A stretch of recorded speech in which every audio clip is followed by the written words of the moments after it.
you have completed processing just one observation. Okay, so now you go to the next observation, go through these steps. Forward pass, find the output, find the error, go backwards, update the weights. Then repeat for third, and repeat for fourth, and fifth, and sixth.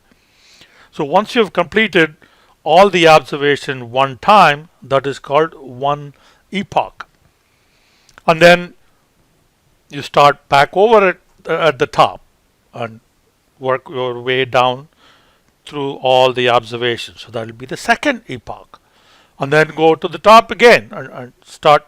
So you keep on going through this epochs in an iterative fashion until you reach some sort of stopping criterion. So on this updating, there are two ways in which you can update. So the weights are updated for each record, and then you go through, which is what I just described. So completion of all records through the network is one epoch, and after one epoch is completed, you return to the first record and repeat the process. Now that can sometimes be computationally expensive because, especially if you have a really large data set, tens of millions or even hundreds of millions of records, then unless you have a really super fast computer, this can be very time consuming. So one alternative is batch updating. Batch updating is you don't go through the backward pass every time. So you first do the first record, and you have an error, you keep that error aside. Then you go to the second one, third one, fourth one. So you'll have error from each record, right? Then all records in the training set are fed through, and then the errors are then summed, and the sum of the errors is used in the backward pass. So you don't update every time, but you update batch wise. So that's why it's called batch updating.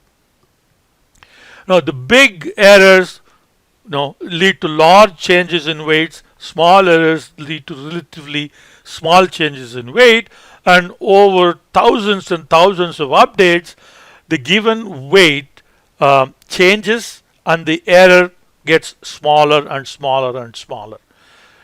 So until the error gets so small and the weight changes are negligible, then that is the point in which you stop. So if the weights change very little, then you have arrived at an optimum solution, then you stop processing. So that's one way of stopping.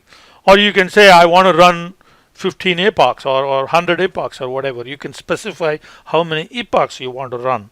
And that can be a way of stopping the updating. So common criteria, so when weights change very little and when misclassification rate reaches a certain required threshold. So you set, I don't want misclassification more than 1%. So every epoch, the model that you have, you apply on the validation set, see what the misclassification rate is. If you have not achieved the misclassification rate you desire, you come back and then do the next iteration and the next iteration and so on. And then the third one is, of course, when you make a limit. You say, okay, this is the number of times we want to run, number of epochs we want to run, and once the time limit or epoch limit is reached, then you stop.